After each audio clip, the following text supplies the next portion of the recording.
Hi, and welcome to another exciting episode of One Path to Wealth. I am your host, Jeremy Dicker, the Hebrew Hammer, with his co-host, Peter Hoopus.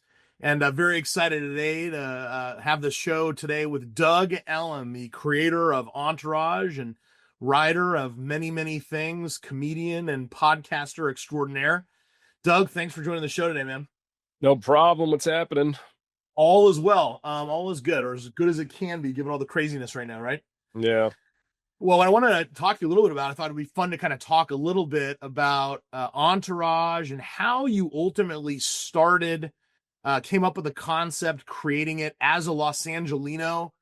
Even rewatching the episodes now, for the show's been off the air for 20 years or something like that. It brings back such amazing memories, and I would just love to hear a little bit about your background, how you came up with the concept, and then how ultimately you took that incredible concept to television. So I went to college in New Orleans. I went to Tulane, and I was on my way to law school, as I was supposed to do, it seemed at the time. And about a week before graduation, I said, "There's no way I can go to law school. I mean, I don't think I would make it through." And I told my parents I'm going to LA to be a stand-up comedian, which you can imagine their reaction to that.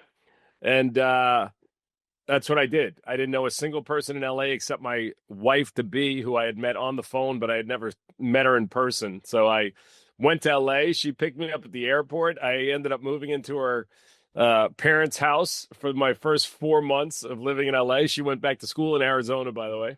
And 15 years later, I ended up buying the house across the street from that very spot, which is crazy. But I was in LA, and I was, I guess, fortunate. I had some early breaks.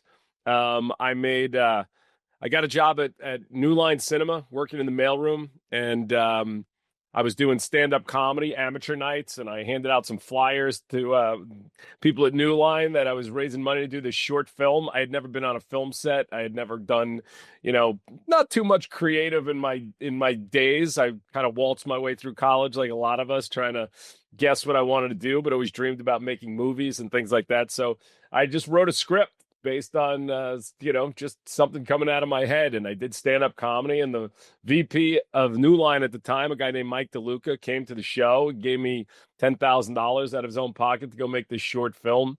Made the short film. Bizarrely enough, ended up selling it to Showtime. This 8-minute short film with pre-friends David Schwimmer and Ernie Hudson, great actor, and Johnny Silverman, and some other people that I just ran around town trying to put together. That led to me going to film school for a year. And then I got another short film that I did that led to my first feature, which was this crazy experience doing this $100,000 movie in 5 days that we ultimately sold and played around the world, called Fat Beach, that 30 years later is still playing on cable. And has made somebody a lot of money, not me. I was paid $11,000 for that, but still playing a lot. And Complex Magazine did a 20-year retrospect or 30-year retrospective on this thing, which is nuts. And Entourage came about because Mark Wahlberg was a friend of mine, and his manager was my manager. And they said they were following Mark and his friends around with a camera, and they should do a show about it, which at the time when I met with them, I was like, "It's the worst idea I've ever heard. I don't want to watch, a bunch of losers live off another guy. I mean, that's not going to be something I think people are going to be too interested in." And my manager, who, often said this, he said, "You'll figure it out." And I went home and I really kind of processed what this could be, which ultimately became more about me and my friends, as if, there was a movie star involved in that, and really making it about friendship and family. We went to HBO, which it's hard to picture now, but in 2001, when we sold this to HBO, they were the only game in town and the biggest. I mean, it was, this dream to get on HBO. I think, they only had Sunday night programming. I think it was 2, 3, maybe 4 shows a night. So very small entry point. But we sold it to HBO, which I walked out of that meeting, and I remember as if it was the world had changed and life was going to be great, and it meant nothing. They paid me $50,000. I spent the next 2.5 years being harassed and tortured with every syllable that I wrote, being told I'm not funny, being told I don't know how to tell a story, and just kept pushing through till finally somehow they said yes, let's go make it.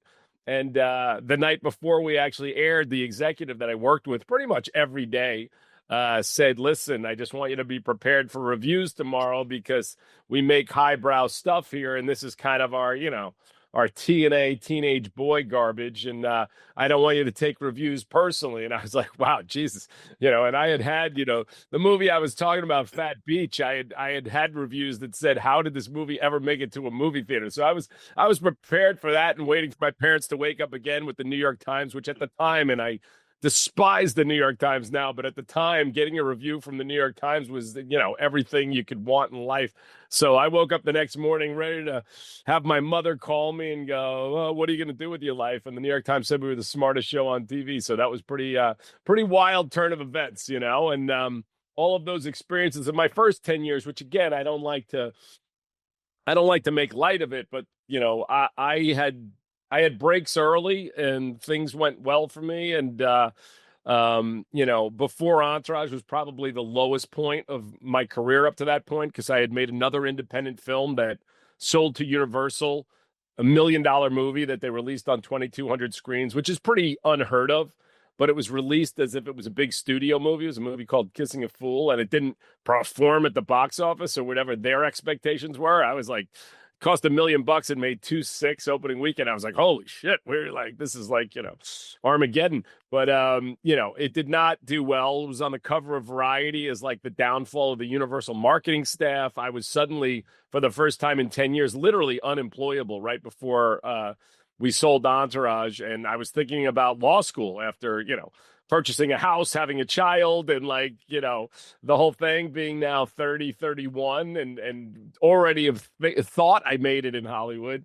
So I had that 2-year grind, and finally we got that on the air, and then we got that Times review, as well as most of the others were really positive at the time, which is, kind of wild to see how the culture shifted, as we've talked about, Jeremy, pre-pandemic. But, at the time we were considered not only not very vulgar compared to some of the garbage that was on network television, from Desperate Housewives to other stuff. We were considered, smart and intelligent. So it's interesting how people sometimes look back at it, but that was pretty much how we got there. It's amazing. And it's amazing to think that here we are 20 years later and how the show is every bit as applicable and enjoyable and funny and interesting and smart, to use your words. As you're looking at the entertainment industry today and seeing all of the changes that's happening with programming, so many more studios, what's on your mind? I mean, what are some of the things that concern you today around that? And where do you see the future of TV going?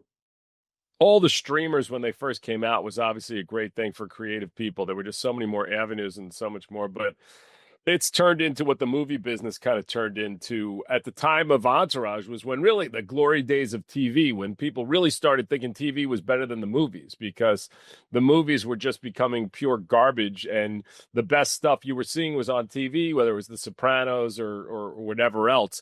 But now we're kind of in a time where it's what happens in capitalism. It's a monetary venture.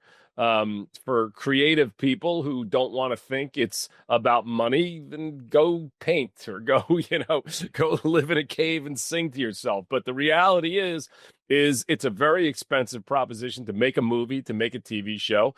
A lot of jobs are on the line. And while I find it terribly sad because I believe the quality of stuff is collapsing at a rapid pace again, it just is what it is, and we've seen over the last 20 years that there's been a big democratization of things because you can go make stuff on your iPhone. You can go become, a talent by putting something on YouTube. So there are many other avenues that didn't exist when I made that first short film. I had to walk around town with a VHS tape like a jerk off, begging people to look at it, So now you can put something on, and if you're talented, cream rises to the top. But as far as making a television show, which I just made one, as kind of independently, it's a very expensive endeavor.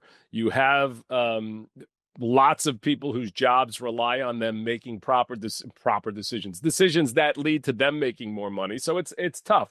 It's interesting, the Oscars, there were a lot, which I never watched, by the way, but I got so many calls because there were a bunch of clips from Entourage on the Oscars, which were showing the glory days of LA. And it's when you ask me what I think right now, I mean, I'm so horrified at what's going on in Los Angeles, and I'm so disgusted by the way this whole city is turning into a giant pile of garbage that it's just concerning. And the film business, which by the leaders of our city, they've let it kind of leave, which this is what built Los Angeles, Hollywood, and now they've let it leave and it's going all over the world, and I'm not sure it's ever going to come back.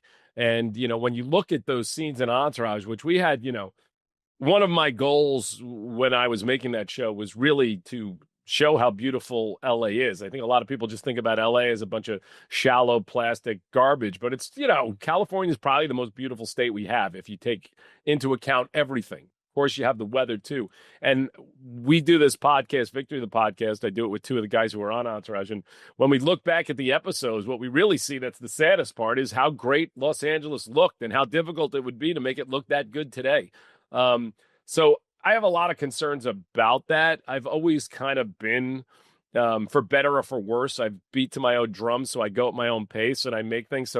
And I'm fortunate. I did make enough money that I don't have to beg to be in this town, and I do other things. But I have so many friends calling me right now who have, Emmy caliber people who have worked for 30 years that are terrified that there's just no future for them in this business right now. So obviously that's highly concerning. And then, in terms of quality of what's going on, it's a challenging environment, watching when Gene Hackman died last week. And I have a lot of younger friends from my, as Jeremy, my pickleball career, which I'm much more fascinated by than the Hollywood entertainment scene right now. But these kids, they don't know who Gene Hackman is. And they say, and that's not to say, oh, I got so old that I don't realize this is a different generation. They don't watch anything that's not brand new, and even the attention span to even watch a movie is rare, short of, which I made so much fun of superhero movies on Entourage because they really were garbage at the time, and they've taken over everything. They're pretty much the only thing that exists. I think the Oscars, if you ask these kids about the Oscar nominations, they haven't watched any of these movies or even heard of them, and that's it's a concerning trend, but we'll see what happens. You talk about LA and me being a lifelong Los Angelino until I had to leave almost 3 years ago. I couldn't agree with you more. I mean, you look around the city and how unbelievably beautiful California is, how beautiful LA was. As you're now, in LA and in your 50s and just had a new baby a couple years ago, and you're looking at the places that we all went and enjoyed together and with friends, and what kind of feelings, what are some of the things that you're thinking or seeing or witnessing that are concerning to you about the city of LA and California as a whole? Well, I mean, it's just, listen, everyone can play these games that nothing's happening here, but the fact is nobody feels safe. Everyone I know has gotten robbed in the last year or so. And look, some people say, look, oh, you just don't get it. This is what was happening in the poorer communities always. Now it's just coming to you. Maybe that's true. I don't know. And it's terrible for everybody who has to deal with this. But when you see these policies that, claim to be this empathetic system where everybody has a chance, but really everybody has an excuse to do whatever they want. It's highly concerning. And, I don't get into politics that much, but I was as strongly as I could for Nathan Hochman, who came in to be our new DA, because I was watching this raving lunatic of a DA that we had before just go, I care more about criminals. I think the primary concern should be for victims first. And we have to get these people off the street rather than making excuses for what they're doing. And, I no longer know whether this is real people trying to help other people or if they're really just trying to scam their way into whatever. Because when I watch Gavin Newsom, who's now got a podcast, I know we all do, Jeremy, we're all trying to get a little bit of attention. But the reality is he's a government official. Aside from the fact that he already lives in a $9 million house, which is great because his wife's a billionaire. But the fact is, get your fucking ass off the podcast and go do something. We had a fire that practically destroyed this entire city less than 2 months ago. And now he's sitting there with that big fucking smile on his face. And it's hard to watch. And it'll be interesting to see because obviously I have a lot of liberal friends and I hate that word because I'm a liberal. I want everybody to have freedom and everybody to do well and everybody. I also think there is nothing without law and order. There is nothing without the ability to walk down the street and feel safe. And to watch this governor act like, which I believe, and it could all change as we know. I don't think anyone could have imagined that Trump would be president again even 2 years ago. But I think the guy's political career is over because of this fire. I could be wrong. And I think he's now going, I'm going to be a broadcaster. But the fact is, we're paying him. And I said this about Cuomo 5 years ago when he was the hero to the world. I said, how can this guy sell a book for $5 million while he's a government official? And again, I have no answers how to fix this because capitalism is what it is and it does corrupt in a lot of ways.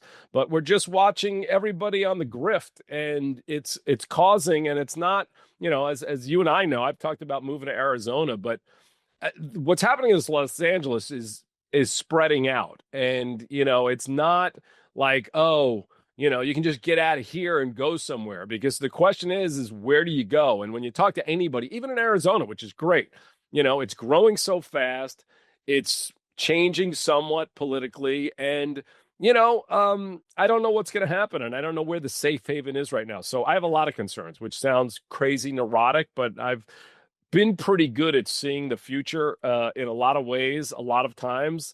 And I don't have a very positive outlook on the next 10 years of what's going on right now. So, yeah, it's interesting. I feel a lot of the same way. And it's, living in Arizona, and one of the guys that works for the firm is from here and told us this morning, it took him an hour and a half to go from north to get to the office this morning, which never, ever, ever had been the case. So you're right. I mean, it's changing. And I think ultimately, fundamentally, what has to happen is, instead of, this idea that people have to always leave because the grass is always going to be greener, we got to treat the problem.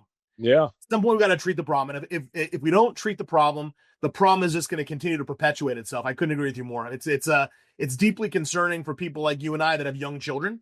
It's deeply concerning, I think, for people like Peter, whose children are a bit older, and you've got older kids, and thinking about where these guys are going to go work and live, and are they going to be safe? Are they going to be able to earn a real wage? Are they going to be able to have some degree of financial stability and safety and buy a home and.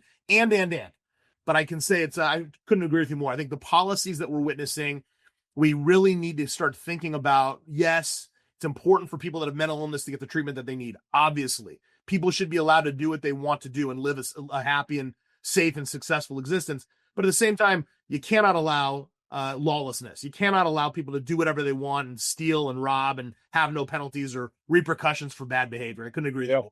Yeah. So we shall see, though. It just is definitely wild times right now. It is. So talk about some of the things you're working on. Obviously, I saw your show, your pilot, which I was absolutely incredible. What are some of the things you're working on and you're excited about right now? I'm not excited about anything right now. I'm honestly, I'm do the podcast, which I enjoy. And, we've done live shows around the country, including in Phoenix, and maybe we'll continue with that. The pilot, I've always been like, I want to do what I want to do when I want to do it. So the pilot is still kicking around. Got a call yesterday from this one, that one. We want to do this, blah, blah, blah. But I don't know. I'm actually right now far more concerned with figuring out what I do with my new child. And I'm really, while that sounds un-American, I guess at this point, I'm really enjoying like my life of being around my kid, but really trying to focus on helping both her and my two older kids think about what they're going to do with their futures, because at the end of the day, Jeremy, our future is, is watching our kids and our grandkids, and whatever I do or not do in the entertainment business is so much far less concerning to me than what my children are going to do right now. So that's a really great segue, I think. So talk about that for a minute. I mean, I have young kids, and I'll tell you that things are hard at times. I mean, parenting is really difficult. I was having that conversation with Pete this morning just about parenting these young people, and How was it when you were really starting your career? You said 31, you had your first child. Now you're thinking, oh my God, I'm unemployable. Do I have to go back to law school? How did you manage yourself, the balancing act between creating this amazing show that you created, all the work, the sweat, the blood, the tears that had to go into that, and raising two little people? Like, how did you deal with that yourself? I mean, not well. It was very difficult. I was working 24 hours a day, 7 days a week. Obviously, I got divorced like many of us, and people think, oh, it's just the classic Hollywood thing to do is. But the reality is you live such an unstable existence out here, and there is so much high pressure. And I have been, for better or for worse, which, from having, if you know Entourage, Marvin the accountant, who late great Paulie Herman played, was based on my father. And I grew up, it was very important, like for me, about my kids. Everything was about my kids' future, which, some of that is good and some of that is not. It leads to a lot of anxiety. It leads to a lot of angst. But Entourage and other things, it was about 15, 18 years of, 24/7 grinding the clock and working my ass off constantly. So, it was not an easy balancing act. And, again, I don't want to act like I was some no-show father. I was great with my kids and was there as much as possible, and probably more than my father, who was, traveling from Long Island to New York City through 2.5 hours a day every day to make sure he could feed everybody. So I don't want to act like it was like that, but it was tough to manage both. And now with this child, my primary focus is to spend as much time with her as I can before hopefully she doesn't get to that age, Jeremy, where it does become really difficult, because right now she's like just the perfect angel. And I look at her and go, how can I let her grow up in this town where, and again, I don't want to exaggerate things, but I'm not. You can walk down Rodeo Drive and have a homeless lunatic attack you now. That was unheard of even 7 years ago. It was not even a realistic scenario. So that is happening all the time. A family was tied up in Woodland Hills at 8 o'clock in the morning yesterday. These are just things that you didn't hear. I got to watch, I think I spoke to you when it was happening, but I was in La Quinta and got an alert on my phone on New Year's a year ago. And it said someone was on my balcony, and I turned on my iPad and watched an episode of some crime show while two people kicked in my doors, and rummaged through my house. And it's a very just disconcerting thing. So right now, my primary concern, more than anything I'm doing in my life, career, is where I'm going to live, that this child can have a good childhood, where I can still, be close to my older children, who I don't know exactly where they're going to land. So those are my angst that go on right now. Yeah, no, it's amazing because I mean, growing up in LA myself, and we grew up in an interesting neighborhood, very multicultural, Bloods and Crips at the time. This is the early '90s, late '80s, early '90s, and my sister and I would walk to school every day, and there was no concern because the gangbangers were not interested in us. Yeah. The real change that I've seen over the last 30 plus years in LA is now the homeless and the crime, instead of them keeping to themselves, they're coming after the everyday person that's just walking down the street to go to school or grab a sandwich. And that never existed 30 plus years ago. Yeah. Well, we're living in this world where, when we grew up, and I grew up in a, middle class neighborhood, working class neighborhood, and everyone's aspiration was to go make something of themselves. And now we live in a world. Again, I don't want to say we live in a world, but we have a large segment of this society who has a large voice that seems to hate success and seems to think that anyone who has done anything successful has somehow stolen it from somebody else. And the people that actually steal are stealing because they have good reasons. So I think we're raising a generation and a world of people who are completely living in something that, if it doesn't get turned around, is going to destroy us. And this is the first time I've seen in my lifetime where I'm like, this country is on a serious decline. And this is not about Trump Biden, because I don't even want to get into that, because I think we're dealing with lunacy on both sides in a lot of ways. But when you hear, even like a guy like Bill Burr, because I understand both sides, but Bill Burr, one of my favorite comedians, when he's like on his podcast legitimately talking about how billionaires should be put down, without doing it in a comic way, while they're talking about, this healthcare CEO, who again, I'm an angry fucking guy. I've wanted to kill many insurance people many times in my life.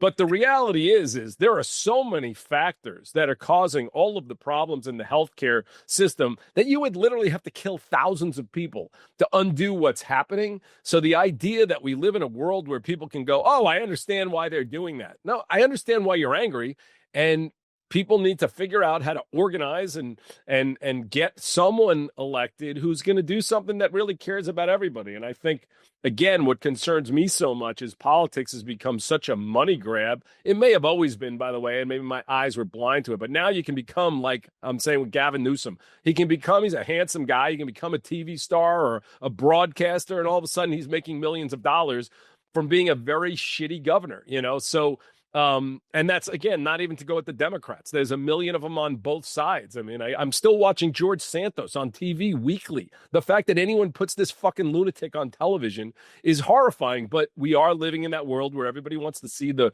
train wreck that is happening. And I think it's decaying society at a very rapid rate. And, all the places I'm looking to live in, Arizona, Nashville, Charleston, everybody says it's really changing here. Still great. It's really changing here.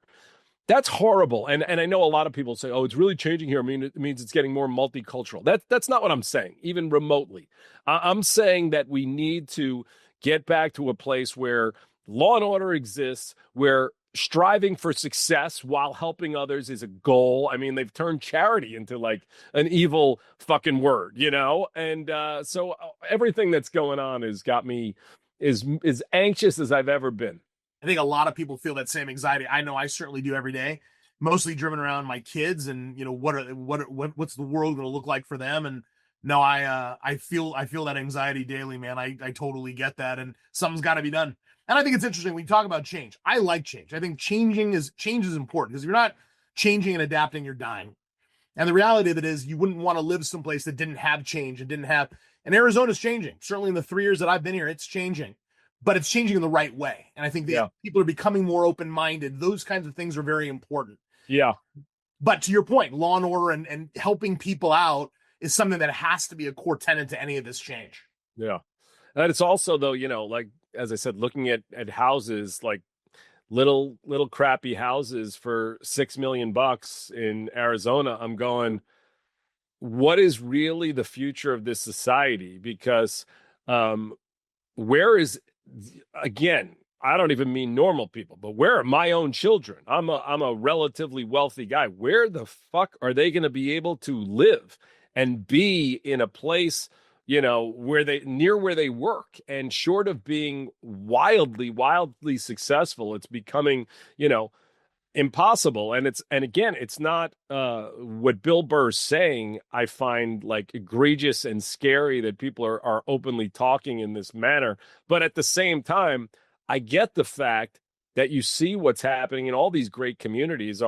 You do have this billionaire class, which is, I know a lot of people have always been anti the millionaire class, but you have these people coming in who buy homes. They don't even live there. That's why one of the things that scares me about Arizona, some of the greatest areas of it, nobody fucking lives there. They're like, "Oh, I use this house 3 days a week. I'm not even here," but they're raising the prices of everything everywhere. And I think over the next 20 years, when you have, and I'm not saying they're dying, but Elon Musk with 13 kids, let's say 30 grandkids, whatever the hell it is, when all of these people start transferring their wealth to an extra 15,000 people of billionaires, I don't know how we sustain it. But at the same time, and this is why I'll never be in politics, but the government can't fix it.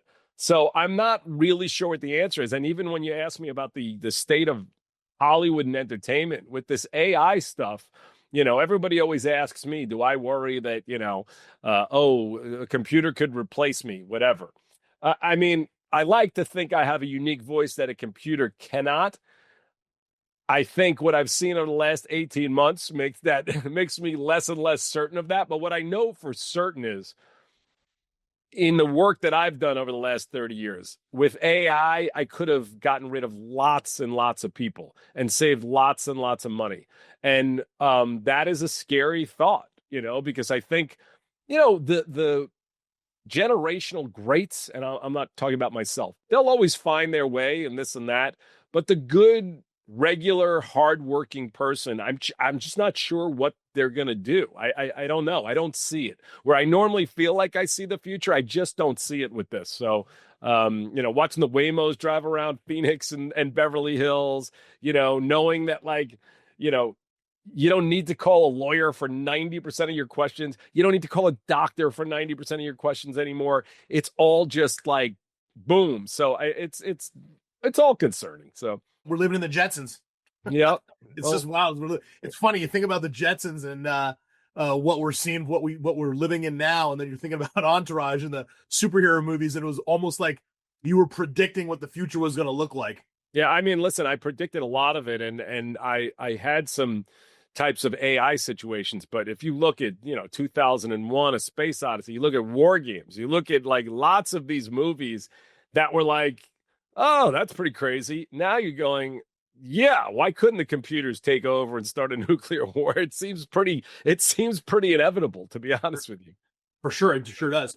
I was just thinking the idea of AI in writing. I mean, if you look back and earlier you said you were just writing and working 24/7. I mean, what's been your process, or is your process of writing now totally changed with it, or you don't even want to reveal what that is? No. I mean, I to be honest, I don't write as much as I should. I really never did, and otherwise I'd probably have 15 television shows. But I've never liked the process of writing. But a lot of the stuff that I don't like is now completely.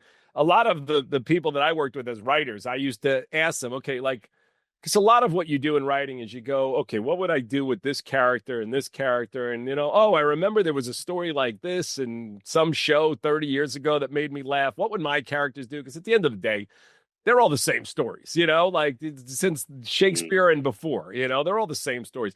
But now it is so simple. I can go, what I usually do when I write a pilot, I would go find my favorite pilots, Cheers, All in the Family, whatever it is. And I'd go watch them for inspiration, for motivation, to see how they take 22 minutes and turn it into something. I can now type into Chat GPT. I can say, there was this Cheers episode that I really liked where Diane borrowed money from Sam. Can you break this down beat by beat for me and tell me exactly what happened? That's grunt work. And then I can literally, if I wanted to, I can write that exact story with the characters that I see, and it will feel a lot different if the characters are unique and interesting, but it will ultimately be the same thing. So that's the grunt work. But what this fucking thing is doing now, and I'm not saying it's doing it great yet, but it's good. I can write like Doug Ellin wrote something. Now they're kind of stupid Right. jokes that they write, which insult me because I understand, at least I do, the difference between the subtleties of how I wrote and how somebody else might try to write what I write. But it's only a couple of years in. If you told me 4 years ago that this was going to be the case, I mean, Jerry, how old are your kids now, Jeremy? I mean, 11 and 10. I mean, this shit, like where you can get ChatGPT to tutor your child and not give them the answers and actually walk it through better than any tutor. If you told me that was possible in my lifetime, I would have lost my mind. So how quickly this is improving, I sit down and I'm writing. I got an idea for a song. I always wanted to be a songwriter, and I'm very good with words, and I can never write a song. I write these songs that are so fucking horrible. So, but now I'm like, I have an idea for a song, like, can you write it like Bruce Springsteen might write it? Can you write it like Taylor Swift might write it? And again, Bruce might say this is trash. Taylor might say this is garbage. But to me, I'm going, it definitely feels a lot more Bruce than Taylor. So I think over the next 5-10 years, we're going to see massive changes, which, every older generation always says the new technology is going to destroy everything. And I get that. And usually it's been beneficial to mankind, but I don't see it. I don't see it right now. So along that same kind of line, if you were to do Entourage today, does Entourage get made in the current environment? Is it, I mean, I think it's to me, it's timeless, as I've said, but does it get made today? Well, the environment's changing back. It always does. I mean, Lenny Bruce was arrested in the 60s, 70s, and, Andrew Dice Clay was canceled in the 90s. Like this happens, and there's always a big overcorrection, and then it starts to come back. At the same time, the culture does change. I mean, there are times when I watch Entourage, there are things I would never write because they're so, it's not about PC. It's just that it's like, why the fuck would you word something like that? And, so it would be made differently. What I like to think is I always understood the culture very well and where we were at. So you can't have a guy like Ari. There's a real Ari, but Ari Gold or Ari Emanuel. You can't walk around your offices screaming and cursing at people the way that, by the way, that people really did. And of course, there are people that still do if they don't get photographed or they don't get, recorded. But you really can't walk around like that in Hollywood right now, nor should you, by the way. And that show, while Ari obviously was funny, was a reflection of reality. It wasn't like I made up, all the misogynistic, homo stuff, homo whatever you call it, homophobic stuff that you would put in there. That was just a reflection of how people actually talked in the business and in this town. And so, today, obviously you change things for the culture, how they were. I mean, you could watch some old movies and part of you will go, wow. I mean, one of the biggest inspirational movies to me in my career was the movie Diner, which I just watched last week for the first time. And I was kind of shocked watching it, even for me, going, not just this would never fly today, but this is, if I don't know if you remember the movie at all, but the guy's, one of the storylines is the guy's getting married and he's making his wife take a test to see how well she knows the Baltimore Colts. Otherwise, he's not going to marry her if she fails it. As a child, this is one of the funniest things I've ever seen. Now, when I watch it, it's such a insane male point of view of this poor girl who she's not even a character in the movie. She's just a voice in the background. But even her parents are calling, like, how is she doing on the test? Like, her whole life is riding on this test. So the world has changed, and it's hard to even think back to where we thought for my daughter that I would ever allow anybody to talk to my children like that. So things change and you adjust. Like you said, you adapt or you die. Now, hopefully when you look back at great art, you understand that it was of its time and of its place, and you don't spend your time being offended by everything that happened. Just like hopefully you don't get offended because George Washington had slaves back in the day when everybody did, and it's very hard for anybody to say today, oh, I know if I was back there, I would have said, fuck all of you. I won't do anything that other people are doing. I'll fight everybody to the death. So we nice to think that we would all do that, and maybe you would, but I think that it's important to look at things in the context of the time they were made, and then hopefully things last. But as I was saying with Hackman, I just don't think legacies are going to last the way they did as we were growing up. I just don't. I think there's new stuff every second, and it's also everything bites off of old stuff. Mm-hmm. So when you see the newer stuff first, and then you see the original version of that, which is why I say Diner. Diner was one of the first movies where it was just a bunch of men sitting around talking like men talked at that time. Very realistic to the 60s, 50s, 60s, whatever. So, now you see that, and there's been 1,000 movies that have stolen from that, including Entourage, and that looks dated and old. So hopefully you can still look back and appreciate how it advanced stuff in that art form. But I think at the end of the day, kids are not going to look back for the most part. You're always going to have your real curious ones, but most of them aren't, and they're not going to see it like we did growing up. The repeats are not on TV. There's a new show every week. So it's just everything's changing, Yeah, and every show seems to be written by Taylor Sheridan, but that's a story for another time. It's funny talking about change. Pete and I were having cigars with his dad out in Florida a week or two ago, and we were having a cigar and his mom's there, and they've been married. How long they've been married, Pete? 60 years? 50 something, some 55. I don't know. Yeah, it's been a while. So Harry's dad was talking about how he remembers they used to have these parties in the house and everybody was smoking cigars, and someone comes up to Pete's mom at the party and says, B, how do you let Harry smoke in the house with all of his friends? And she looks at him and says, he pays the mortgage. Not anymore. No, it's an old school thought, and hopefully I think, people can look at that and know that means she loves him and she cares about him enough not to fucking spend her time harassing him about everything. And then the same goes for men, the way, people talk to women a lot of the times, it's not okay. And I have 2 daughters, and if anyone spoke to my daughters like that, I'd fucking want to kill them. So yeah, but it's also okay to open a door for a woman, and it's okay to treat them differently with respect and deference. It doesn't mean that they're not equal. They absolutely are. But not hit them. And not absolutely. Yeah. So as we wrap up, give me one or two things that you're optimistic about in life in general, anything that's really optimistic on your mind, and then we'll come to a close today because I know you got to go. You're talking to a historical pessimist. So everyone always used to say like, oh, are you happy? Okay, you got the good review. Okay, you got the second season. Okay, you got the overall deal. No, I'm never satisfied. I'm not. What I would say is, I know when I came out here, I was very confident that I would find success for whatever reason. I didn't know the business. I didn't know anybody.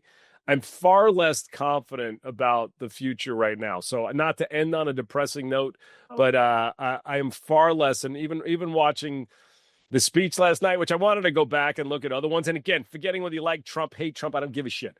Just if a bunch of people can't get up and give some applause to a fucking 13-year-old who's got terminal cancer, even if you think Trump's pulling a stunt, the kid is there.